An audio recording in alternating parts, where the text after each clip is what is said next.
কথাটো এইটো পাৰ্মিশ্যন আছে নাছে আমি নাজানো। যদি পাৰ্মিশ্যন দিছে কেনেকৈ দিছে? এই বাৰিষা সময়ত যদি এনেকৈ জেচিবি লগাই মাটি কাটে, যে মানে অকণমান জেগা নহয়, বৃহৎ এটা জেগা, সেই মাটিটো যাব ক'ত? বাৰিষা বৰষুণ আহিলে এতিয়া গোটেই মাটি ৰাস্তালৈ আহিব, যিটো অৱস্থা সদায় হৈ থাকে। কিন্তু এতিয়া কোনে মানে? যদি চকীদাৰ থাকোঁতে চোৰ সোমায়, এটা ফৰেষ্ট ডিপাৰ্টমেণ্ট আছে, ফৰেষ্ট ডিপাৰ্টমেণ্ট চকীদাৰ, তেওঁলোকক যদি জবাবদিহি নকৰে চৰকাৰে, কাক কৰিব? তেওঁলোকৰ চবৰে কয়, ওচৰতে বিট অফিচ আছে, কি হ'ল? এতিয়া আমি কাৰ পৰা আশা কৰিম? মাটিটো তেওঁৰ ম্যাদী হ'ব পাৰে, সেইটো মই কোৱা নাই যে ম্যাদী নহয়, পাৰ্মিশ্যন হ'ব পাৰে, পাৰ্মিশ্যনটো হ'ব পাৰে হয়, কিন্তু পাৰ্মিশ্যনটো আপোনাৰ দিলে কেনেকৈ এই বাৰিষা সময়ত? য'ত নেকি হাইকোৰ্টৰ এটা হেৰি আছে, এতিয়া 3 বছৰলৈ মাটিকেইটা বন্ধ, কিন্তু হাইকোৰ্টৰ কথা কোনে মানে? আমি এখন PI কৰিছিলোঁ হেৰি গীতা মন্দিৰৰ হেৰি মাটিৰ ওপৰত, সেই PI আমাক হেৰি কৰি দিম, গোটেই মাটিত তাত কোনো ধৰণৰ খনন কাৰ্য হ'ব নোৱাৰে, কোনো মঠ মন্দিৰ কোনো বনাব নোৱাৰে, কোনো ঘৰ সাজিব নোৱাৰে, কিন্তু তাতে এতিয়া সাজি আছে। তাতে এতিয়া হৈছে কি, আপোনাৰ কোনো এটা ষ্টুডিঅ', এটা টিভি চেনেলৰ এটা ষ্টুডিঅ' বনাইছে তাতে, কেনেকৈ বনালে? সেইটো কাক কি ক'ম এতিয়া? যদি টিভি চেনেলৰ ষ্টুডিঅ' তাতে বনাব পাৰে, বাকী সাধাৰণ মানুহে কি কৰিব? সাধাৰণ মানুহে ল'বই। এতিয়া কথাটো এতিয়া হাইকোৰ্টৰ অৰ্ডাৰ যদি হেৰি কৰে, তেতিয়া আৰু উপায় ক'ত আছে? আমাৰ উপায় একো নাই, আমি যাম ক'লৈ? ক'ৰ্টলৈকে যাব লাগিব, যিহেতু চৰকাৰৰ পৰা আমি ন্যায় নাপাওঁ, চৰকাৰ দেখিও নেদেখাকৈ হৈ আছে, য'ত নেকি আপোনাৰ তেতিয়া আমি কৰিম কি এতিয়া? সেইকাৰণে মই ভাবিছোঁ এইটো এটা কিবা ব্যৱস্থা ইমিডিয়েট ল'ব লাগে, নহ'লে অৱস্থা বৰ দুৰ্বিষহ হ'ব। তাত যদি বানপানী বৰষুণ হয়, কেইবাদিনো এদিন হ'ব, কাৰণ য'ত যদি বৰষুণ আহে গোটেই মাটিটো তললৈ গুচি আহিব, মাটিটো এতিয়া ক'ত নিব? তাতে তেওঁ মাটি আছে ম্যাদী হওক, ম্যাদী মাটি এটা ঘৰ সাজক, আমাৰ আপত্তি নাই, কিন্তু তাতো এটা মাটি খনাৰ এটা হেৰি নিয়ম আছে, সেইকাৰণে চৰকাৰে কেনেকৈ পাৰ্মিশ্যন দিলে সেইটোহে আমি চৰকাৰে এতিয়া সংশ্লিষ্ট বিষয়াক জবাবদিহি কৰিব লাগে, জবাবদিহি নকৰিলে কোনো একো নহয়।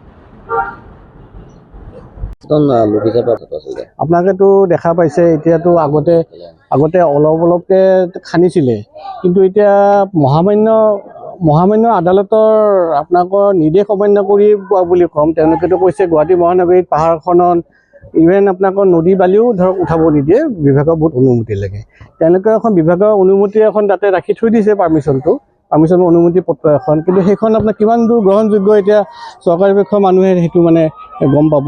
আৰু দেখা পাইছে আমাৰ সন্মুখত আপোনাৰ বাৰিষা আমাৰ আহিবৰ কাৰণে আমাৰ বাৰিষা সমাগত, এই বাৰিষাৰ পিছত এই বৰষুণটো আৰম্ভ হোৱাৰ লগে লগে মাটিখিনি আমাৰ ক'ত যাব? আমাৰ নিজৰ ড্ৰেইনবোৰ যিবিলাক চৰকাৰে ইমান পইচা খৰচ কৰি হেৰি কৰি আছে, সেইবোৰতো এতিয়া বন্ধ কৰিব, প্লাছ আমাৰ গোটেইখিনি আপোনাৰ বানপানী, কৃত্ৰিম বানপানী এটা নতুন উপায় হ'ব।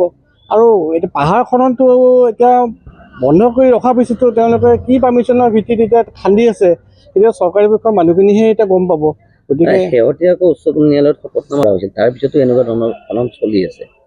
সেইটো খনন চলি আছে, বিভাগীয় যিবিলাক আছে তেওঁলোকে তাতে এখন ফলকনামা মাৰি থৈ দিছে যে আপোনালোকৰ উপায়ুক্তৰ পাৰ্মিশ্যন আছে, DFO পাৰ্মিশ্যন আছে, কিন্তু সেই ফলকনামা যিখন তাতে মাৰি থৈ যায় পাৰ্মিশ্যনটো কিহৰ পাৰ্মিশ্যন? সেইটো ট্ৰিমিঙৰ কাৰণে দিছিলে নে ড্ৰেছিঙৰ কাৰণে দিছিলে নে খান্দিবৰ কাৰণে দিছে?